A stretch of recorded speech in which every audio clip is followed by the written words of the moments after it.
Hi, and welcome along to AFTV. Time to get into our review of the year 2018. First of all, I've got to say to each and every one, a happy new year. And I hope it's going to be a prosperous one for you, one with good wealth, good health. Just an amazing year for everybody who's watching this right now. 2018. Wow. What a crazy year in the life of an Arsenal fan. In the life of AFTV, it was just, wow, an incredible year. And we're going to reminisce right now and take a look back at 2018. And of course, it was kind of continuing on from 2017, you know, in the season in that we were playing dreadfully. I mean, at the start of 2018, we'd only won 3 games away from home all season. And we'd go on to only win 4 games away from home for the whole season. As a matter of fact, going for most of the year in 2018, up until the end of the season, we hadn't won a game away from home. It was incredible. But there was that one thing that we could always rely on as Arsenal fans over the past few years. You know, even when we were doing crap in the league, we always had the FA Cup to fall back on. And at the start of the year, we drew Nottingham Forest in the 3rd round of the FA Cup. We never get knocked out in the 3rd round. We always do brilliantly in the FA Cup. In fact, as a matter of fact, it's the thing that kind of kept Wenger in a job for the past few years. So we went to Nottingham Forest thinking to ourselves, standard win. However, we've come down here today, we've spent all this money for him to just toss that away, Robbie. Like, you know, I mean, it's like we top of the fucking league where we can afford to toss away things. We're 6th in the league. That's the best we're going to get on that. You know, we're the FA Cup holders, Robbie. We've, you know, something that he has got. He kept his fucking job because of winning it, right? And then he goes and does that. Incredible. Arsenal out of the FA Cup in the 3rd round, thrashed 4-2 by Nottingham Forest. Unbelievable. And of course, it was January, so it was transfer season. And the whole thing that was going around was bare doom and gloom at the start of the window. Alexis Sanchez linked with a move away, not just to any old club, but to Manchester United. Man United, our star player, left to go to Manchester United. And of course, fans were very, very angry. However, there was a bit of a silver lining because we were linked heavily to the signing of a star footballer, world-class footballer called Pierre-Emerick. Now, most people, when they heard the rumours, they said, what a load of rubbish. There's no way Arsenal are going to go and get a player of Aubameyang's, you know, calibre. Rubbish. I remember doing Transfer Daily, everybody slagging me off. Robbie, stop chatting crap. Why are you recycling these stupid rumours? Well, we linked up with journalist Guillaume Balaguer, and he came on and he gave us some exclusive news. Aubameyang was on his way to Arsenal. The fact is, of course, that once Arsene Wenger and Arsenal realised that Alexis was going to go, that the best idea was to let him go. They needed a replacement. So they approached somebody that they thought about in the summer, you know, Aubameyang. He would have cost more in the summer. They thought they were willing to go up to 70 million if money had come in. He was considered, but they never put an offer. So that was the end of that. But they went for it again because they thought the inkling from the summer that Aubameyang would join Arsenal. And in fact, I think they've gone as far as agreeing terms with the player. I know you cannot do that, but you know, that kind of thing where the player knows what he will earn if he comes to Arsenal. So that's the first part of what was going to happen. And today's an important day today because Arsenal will find out if Borussia Dortmund is willing to sell and more or less how much they're willing to sell for. I think Aubameyang will talk to Borussia Dortmund, will confirm that he wants to go, and then things will have to be taken from there. So we broke it here exclusively on AFTV. And I remember even when that video came out, there was a lot of people saying, what is Balaguer chatting about? He's chatting rubbish. Well, he wasn't chatting rubbish. He was spot on. And we did sign Aubameyang, and he went on to be an incredible signing for Arsenal. He has been our best signing for a couple of seasons, as a matter of fact, scoring goal after goal throughout the whole of the year. We did, though, lose Giroud to Chelsea, which was a bit of a strange one. Walcott would eventually go out as well to Everton. So some players that have been at Arsenal for quite a long time were on their way out. However, there was a lot of fans that were still not happy that we hadn't fixed our problems in defence. And this next fan had a brilliant suggestion for fixing it. But one thing I want to say before we go is that, you know, Piers Morgan, he had that thing with Trump the other day, didn't he? With that shirt and that lot, yeah? Do you know what? And it sounds bad, but I was thinking, Trump was on about that wall, wasn't he? Yeah. He was building that wall between Mexico, wasn't he, and America, innit? Yeah, we need that wall in front of fucking our back four, mate. Yeah. Why can't we get Trump instead of Wenger? Why can't we get him to come over? Get Donald in. Piers, are you listening? Piers, if you're listening, mate, do us a favour. Get Donald, yeah. Build that fucking 12-foot wall in front of our 18-yard box, and we'll probably go and win the league, mate. Yeah. Now, when you just had a horrible defeat away from home, do you want to be going to Tottenham away? Kind of, you know what, on the one aspect it's good because if you win it, you get back on track. But as every Arsenal fan knows, there's one game you don't want to lose, and that's away to Tottenham. We did lose it. Troops lost it. And that expressions, that Tottenham fan, he was in our ears. In the North London derby, you asked for pride, passion, desire, you understand? And none of them were shown today, blood. These men are on Twitter, run up their mouth, fucking posting shit. We know what to do. Yep. We were ready for this. What the fuck was that, blood? Ready for what, blood? It's fucking embarrassing, fam. You understand? This is the one game I want to win every year, blood. Somebody asked me yesterday, would you prefer to win the Carabao Cup, lose to Tottenham, or beat Tottenham and lose the Carabao Cup? I'd rather beat Tottenham, blood. Because this is everything. This means the world to me, blood. I gotta go home with my fucking girl, blood. You understand? You man can go home, lock off match of the day, and you're done. I gotta go home and fucking hear her. I rang her to say to her, yo, I'm safe. They never got, man. The first thing she says is, he's one of our own. Not even, you're right, babe. She's ripping, man. You understand? Then I say to her, yo, I'm calling you to say I'm alright. She's like, well, you're phoning me, so obviously you're cool, innit? And they kind of ripping, man. It's not good enough, fam. You understand? It's embarrassing, blood. You asked for pride in this game, blood. These men are running them out all week on Twitter, blood. We're ready. We know what it means to the fans. You fucking know what it means, yeah? You fucking go do that. Again, blood. Every fucking away game is the same shit, fam. Every away game, blood. We came here pumped today, fam. Singing songs in the concourse, blood. Pumped, fam. And look what they fucking do, blood. Now, although we were having a really bad season in the Premier League and we were out of the FA Cup, we were still, however, in the League Cup. As a matter of fact, we got to the final of the League Cup, beating Chelsea in the semi-final over 2 legs. And we went to Wembley. Fans were optimistic. You know, we got a great record at Wembley. We were taking on Manchester City. Now, we know that Man City were having an incredible season. They go on to get 100 points in that season.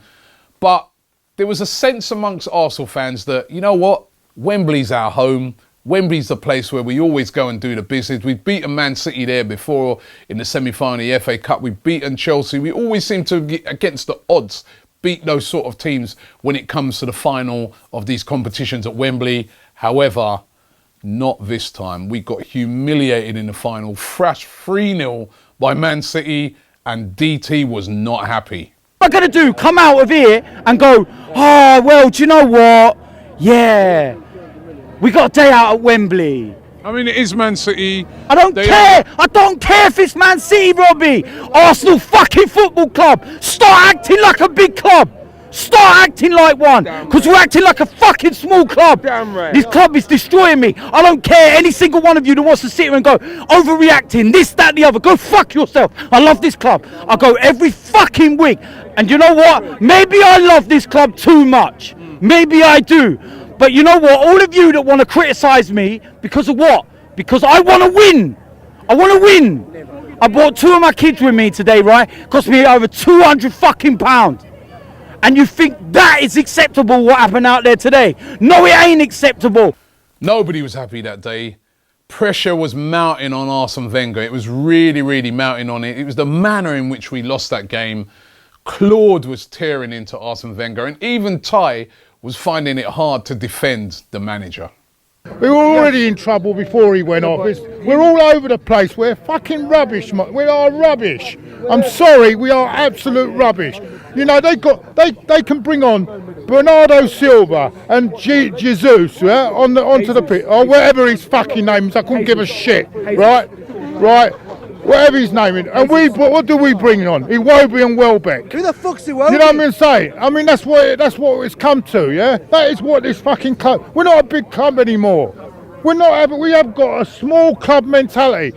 Even Wigan wouldn't concede goals like that. No, look at Wigan, the way they defended against Man City. And look at the way we defend. It's a fucking disgrace. 100 grand a week footballers can't turn up for a fucking cup final.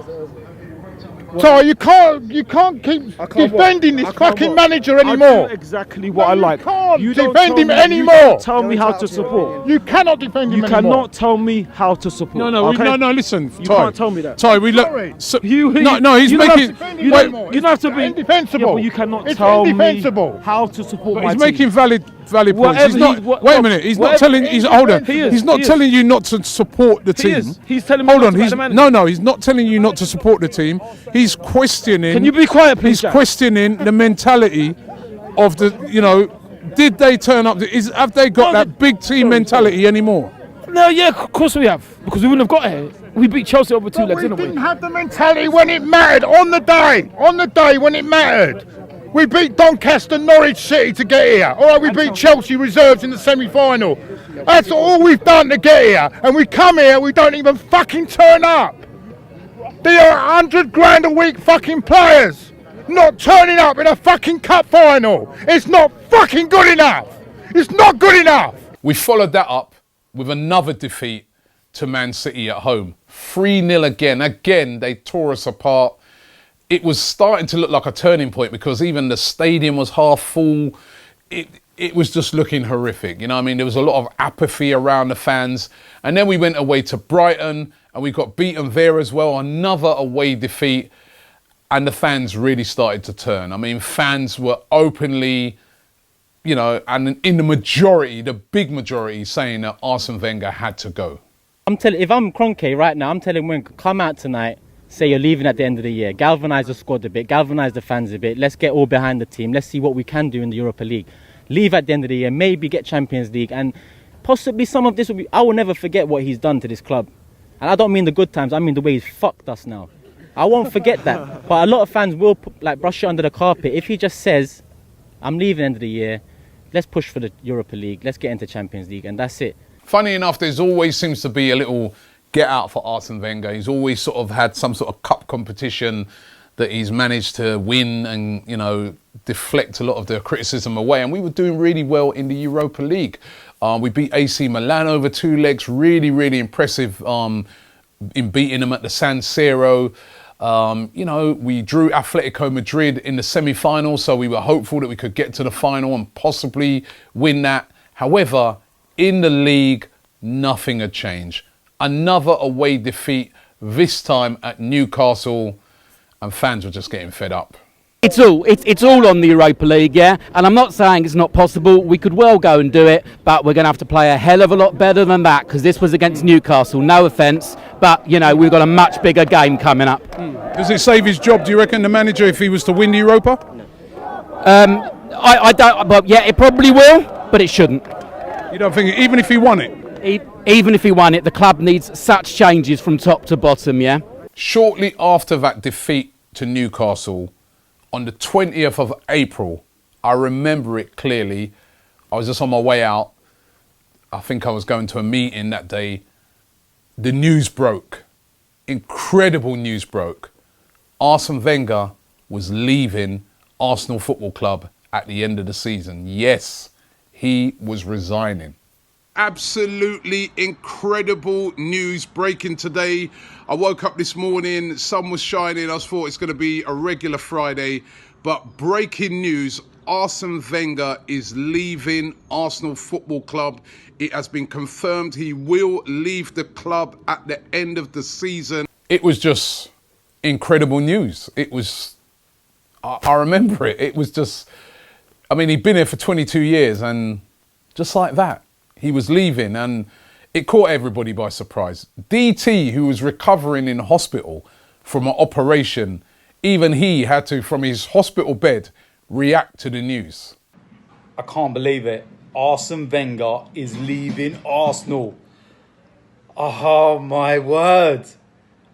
It's mad. It's crazy. I still can't believe it. I've been checking all, you know, the sites to make sure that they're verified and it's real and it's not a hoax. It's not a late April Fool's joke. So DT was very happy about the news, as was, I'd have to say, the majority of Arsenal fans, even though they were sad that a manager who's been here this long was leaving. But what about Ty? How would Ty take it? The disrespect that's been shown to him by people has been, it's frankly uncalled for, and I never thought I would see our fans treat the manager like that, and that's another thing that's disappointing. If he has decided to go on his own, then I'm happy with that, but if he feels that, you know, he doesn't want to take it on, it's disappointing. I'd have to say that if I'd done a poll at the time, I'd say 90% of fans, 80 to 90% of fans were happy that Arsene Wenger was finally going to be leaving. They were sad for the man himself, but they did feel that change was needed. However, this one fan was not happy. As a matter of fact, he was angry with other fans that he felt had pushed Arsene Wenger out. I'm not happy, mate, because lots of people don't understand that man made this club. You have no respect for him. You have no respect for him. Mate, let me tell you something. Let me tell you guys something, right? He got two years contract. Next season, he would have been gone. But you disrespected him. Yeah, Wenger must go. You disrespected him, mate. You disrespected him. The way you treat that man, mate. It's not about this football club. It's about the community. He built this. All the youngsters, all the black mixers kid who works in the armory. It's Arsenal. It's Arsene Wenger did that. So he was leaving, and it was all set. We had Atletico Madrid in the semi-finals of the Europa League, over 2 legs, a tough task, we know that. They got a great team, Griezmann, Diego Costa, etc. But it was all set up for Arsene Wenger to go out on a high by winning a trophy, by winning the Europa League. He can do this, couldn't he? He could get this win. No, he couldn't. We got beaten on aggregate 2-1 by Atletico Madrid. And Mo was not happy.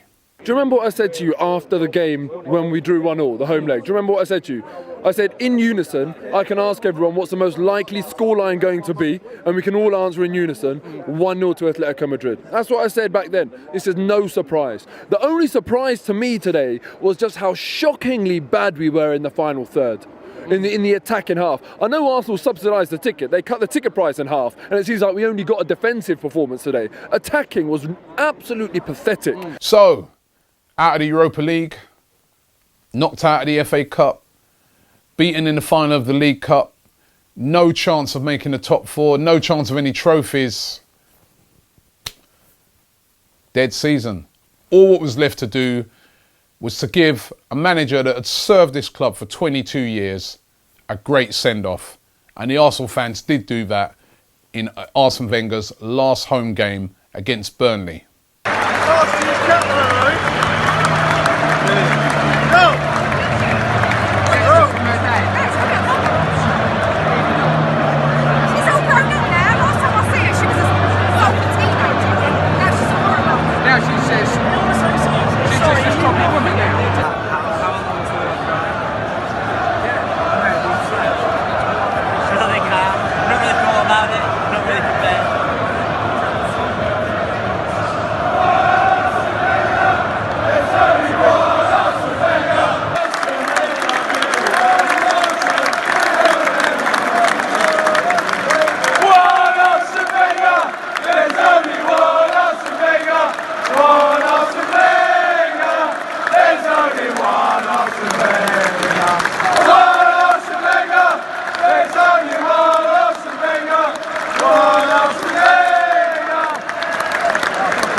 There was one more game after that. We played Huddersfield away from home, and we actually got our first away win of 2018. I can't believe it even now when I say it, against Huddersfield on the last game of the season. And even that was kind of because they kind of were in a party mood. They weren't really going for anything. And we did get our last away win. And Arsene Wenger, that was it. He was gone. He left the building. The question then turned to who was going to be the new manager of Arsenal Football Club. The favourite for the job was Mikel Arteta, and I've got to say, fans were not happy about this. I mean, Mikel Arteta. I mean, there was a lot of fans that were just saying, no, I mean, if we're going to do that, we may as well keep Arsene Wenger. There was lots of talk about different managers from around, you know, Europe, Allegri, Jardin, you know what I mean, Ancelotti. However, out of the blue came the announcement that the new manager of Arsenal Football Club would be Unai Emery. I'm down here at the Emirates, and downstairs from where I am at the moment, they're holding the press conference for the brand new manager, Unai Emery. Welcome to Arsenal, Unai Emery. He is officially the new manager of Arsenal Football Club. So Unai Emery was the new manager of Arsenal Football Club, and after his initial quite bad start, and he had a hard start, you know, first 2 games, Man City at home, Chelsea away, lost to Man City, only just lost to Chelsea, put up a really good performance there. Then after that, we went on an incredible 22-game unbeaten run in all competitions. Only recently, really, has the team stuttered, and a lot of that has been down to the fact that Unai Emery's had to cope with so many injuries. Injuries to Danny Welbeck, Mkhitaryan, Bellerin, Rob Holding out for the season as well. You know what I mean? Players that have been playing really, really well, sort of, you know, being out of the team. And we're now in January. What's Unai Emery going to do to address that? Are we going to bring in transfers to deal with that? But I've got to say, so far, Unai Emery has got off to a great, great start in his managerial career, and long may that continue. I've got to say, it was an incredible year for AFTV. Got to go to so many different countries around the world. I mean, start of the year, went to New Orleans for Guna Gra. That was incredible.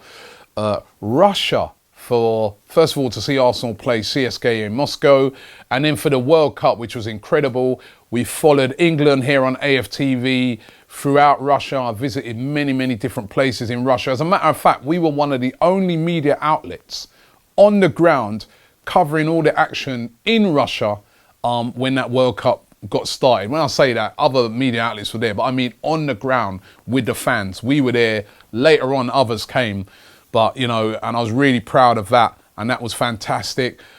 Great trips to places like Ostersund, which were, you know, -13, and over in the Ukraine and those places that were freezing, right to the complete opposite, places like Singapore, beautiful, so hot. Having a great time out there watching Arsenal in pre-season under the new manager, Unai Emery. I mean, all of that was absolutely brilliant. It was also a great year for AFTV. We was voted the best fan channel of 2018.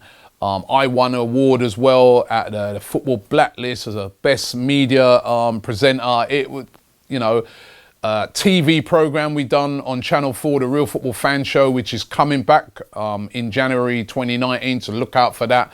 We're also working on other TV projects as well. AFTV, you know, across all platforms grew brilliantly. We're closing in on 1 million subscribers. If you haven't subscribed, subscribe yet. On Instagram, we got over 500,000 subscribers. The same on Facebook. I mean, it was an incredible year. I want to thank everybody who worked so hard to get us there. You know, it's a team effort. It's not just a one-man thing. It's a team effort. And I want to thank everybody who's been involved in AFTV this year. I mean, we really worked hard. We're developing new programs constantly. Lots more to come in 2019. I mean, we really, really want to capture as much as possible when it comes from a fan's perspective. So, yeah, an incredible 2018, and I'm really, really looking forward to 2019. I'm hopeful for the team. I think Unai Emery is doing a lot of things, and he's getting a lot of things right. There's a lot of questions that he's going to be posed this year that he's going to have to answer. What is he going to do with Mesut Ozil? That's one of the big ones. How is he going to fix Arsenal's continual problem of the defence, which has been dreadful? These are the things he's going to have to fix. Who's he going to bring in? It's going to be a massive year for Unai Emery, but I think the fans at the moment are being patient with him. They're seeing the changes that he's bringing in, and that's looking really positive. And for AFTV, it's onwards and upwards. Let's just keep growing. I'm going to leave you with one of my favourite videos of 2018. And that was when we was over in Singapore, and Troops, who, I love that guy, such a character. Troops, he had this saying about a blood clot young, which he's come up with. Aubameyang's obviously heard it, seen videos, and I love Aubameyang because he really does connect with the fans. And when he walked past Troops, listen to what he had to say. Tell them, Mikey, come on, you don't know already. Are you mad? Are you mad? Are you mad? We got on video. What do you mean we got that? I'm a blood clot, young, yeah? Thank you. Thanks for watching, and Happy New Year.